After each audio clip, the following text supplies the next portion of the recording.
Thank you so much, Daryl, for organizing such an awesome session. Thank you, everyone, for these incredible talks. This has been super interesting. I'm going to put the flashback and flash talk. I've pared this down to hopefully just the bare essentials, and I think I can fly through this so that we can get to some hopefully really interesting um, conversation. Okay. So this is just a quick overview of what I'm kind of thinking about. There's like just one slide essentially per thing, so it'll be very quick. But I'm thinking alongside most of you here about a lot of the sort of ethical challenges and concerns around affective polarization. I've been thinking about empathy as at least a partial solution to these challenges for a really long time. I'll just kind of flag what that's about.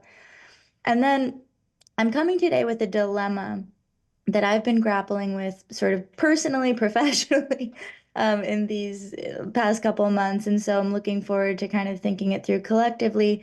And then I'll end with just really, it's a kind of a set of questions that I have about what a path forward might look like. So I am not going to belabor all of this. Everyone here knows all these points all too well. But what we're really interested in here, again, or what I'm interested in, is affective polarization. So not so much ideological polarization. We're seeing, as everyone, as many others have noted, that we tend to perceive our differences ideologically as greater than they actually are. And at the same time, we have this growing affective polarization, this strong dislike, folks feeling colder towards one another, thinking of one another as stupid and immoral, expressing stronger desires for social distancing. We're seeing really challenging circumstances evolving in light of affective polarization that we're having to grapple with, given sort of broader democratic goals that we might have. Empathy has been sort of touted as a promising, I'll say at least partial solution, by myself included. I've been really optimistic about empathy as a tool for helping sort of quote unquote depolarize, thinking again, especially of affective polarization.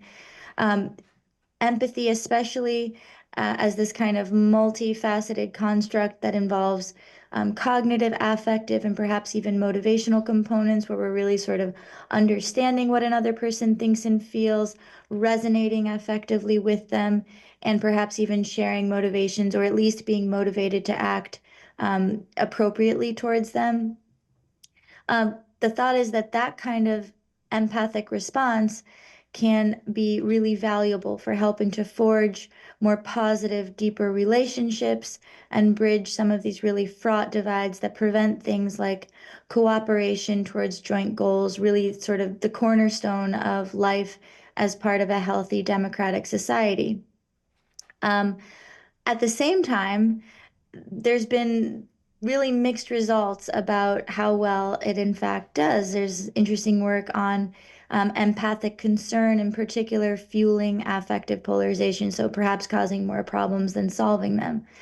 And then there's looks like there's maybe mixed results about the effect or the benefits of perspective taking, so a more cognitive kind of empathy on helping to sort of depolarize or bring folks together. What I want to kind of think through, or what I've been grappling with, is a little bit sort of running in parallel to all this, I suppose, or a little bit um, besides the question of whether or not empathy is, in fact, the most useful response to have. What I've been kind of thinking through is an ethical dilemma that I think arises in cases like this. So let's just suppose that there are at least some cases in which empathy of some form or another is helpful, which I think is safe to say. Perhaps not always, perhaps not every kind of empathy, but there's reason I think to be optimistic that something here is useful. We can maybe chat through more of that later. Supposing that's the case, we have um, two sort of things that we need to consider. The first is emotion regulation. So whoever is doing the empathizing across a fraught polarized divide is going to have to somehow downregulate or get under control the strong negative affective response they're likely to have to either the views that they find reprehensible or the individual who's expressing those views. The common strategies, which I'm not going to get into in any detail right now, but the common strategies are not easy.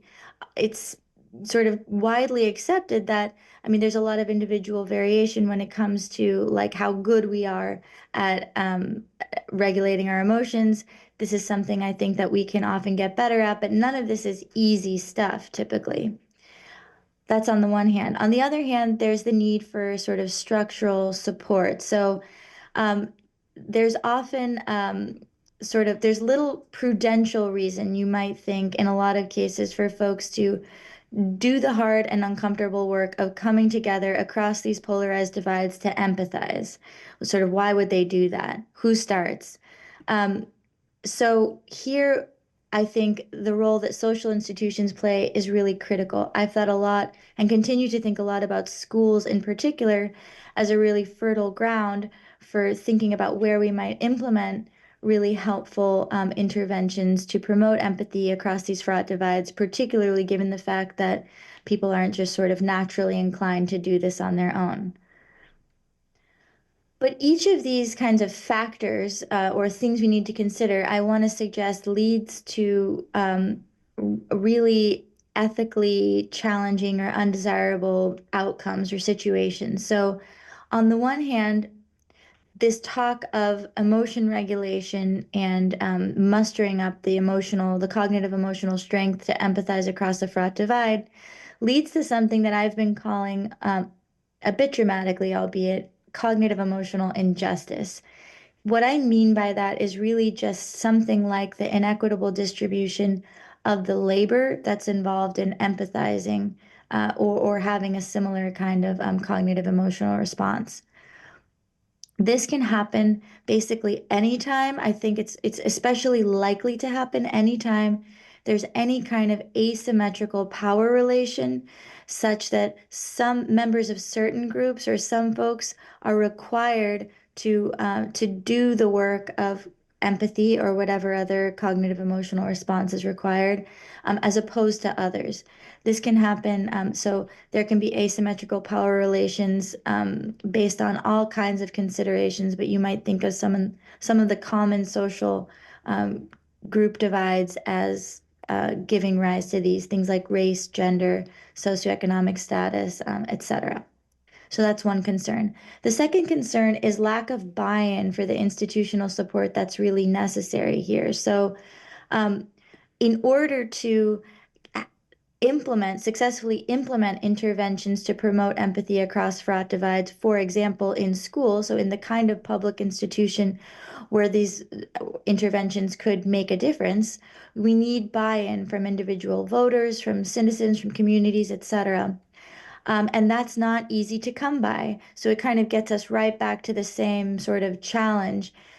And what I want to suggest is that there's also ethical challenges here as well. So we could just kind of override preferences in this space and implement these interventions. We can even do it a bit deceptively. That doesn't always have to be really overt. But then there are sort of ethical challenges around, there's questionable questions you might have about paternalism and all sorts of things. One kind of example here to make this all a bit more concrete is the recent pushback that we've seen against these so-called social and emotional learning programs in public schools. There's concern that these programs are part of a woke agenda, that they distract from students achieving academic goals. So whether or not we're sort of within with it, whether anyone is in within their rights to kind of impose these programs is far from obvious. Okay, thinking kind of forward, thinking about a path forward through a dilemma like this, I I'm optimistic, despite all these challenges, that implementing interventions to help upskill individuals in the sort of to beef up people's ability and willingness to kind of channel a lot of Daryl's work to empathize across these divides is really crucial. And I think that these social institutions can play a really important role. Implementing interventions in those contexts can play a really important role in ensuring that not just some people, but all are really equipped in this way. So getting back to that question of cognitive emotional injustice, I think getting the right kind of institutional support in gear is one of the most promising ways forward. And I think there are three sort of key considerations that are worth really thinking hard about. The first is accessibility. So uh, these interventions, which of course I think from an ethical standpoint have to be optional, these interventions should be widely accessible. It should be easy for people to get to in very concrete terms. It should be easy for them to participate. If groups are geographically divided, as for example they often are in a public school system, the question then is how can we make sure that access to the relevant interventions is ensured for everybody? How can we make sure that wherever these interventions are being held, whether it's physically or virtually, that it's easy for people to participate? Um, a big question, a really practical question here is around funding and other kinds of support. I think there are really just sort of practical questions in this space, policy questions that are worth grappling with to ensure accessibility. Second, um, we might want to think about explicit incentives. So, how do we get people to participate, especially if these interventions are going to be sort of optional, which I think they're ethically sort of required to be. Um, you might think that, as I said already, folks will have often sort of little prudential reason, especially folks in sort of more privileged situations. They'll have little prudential reason to self-elect to participate in these interventions. Um, it's an open question that I'm not yet sure myself about, but we need to be asking sort of what explicit incentives could be provided in such cases. Explicit incentives that don't amount to coercion. It's really important to think about that as well.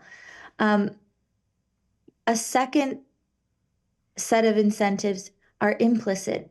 Here's where I think things get really interesting and also ethically really murky. Nudging is a really interesting strategy here. I think there are lots of interesting ways to nudge folks both to participate in empathy or perspective taking interventions, and also interesting ways to use to create opportunities that organically kind of happen in various social institutional settings where folks are nudged to start to exercise those abilities, whether they're kind of explicitly aware that that's what's happening or not. Um, but there are, as you may be sort of suspecting, it's unclear. It's sort of ethically murky here as well. One question that I think merits a lot more attention, I've started to think a bit about this and have argued that there are ways around it, but I think it deserves a great deal more attention, is whether the permissibility of nudging, the moral permissibility, rests on sort of illegitimate presuppositions of shared values. So um, are we presupposing too much, say, about the shared values of other folks who might be nudged to be exercising empathy, say, in a public school setting? Um, Shared values around, say, cooperation, solidarity, joint deliberation, that we tend to think of as sort of common tenets of a liberal democracy. Are we presupposing too much here? And if we are, on what basis are we sort of ethically justified to implement some of these interventions? I am going to pause here and open it up for discussion with everybody. I will stop sharing, but am happy to return to anything if there are questions, and really looking forward to a great conversation with you all. Thanks so much. Yeah, thank you, Hannah. So a nice provocative way to close that part of that session.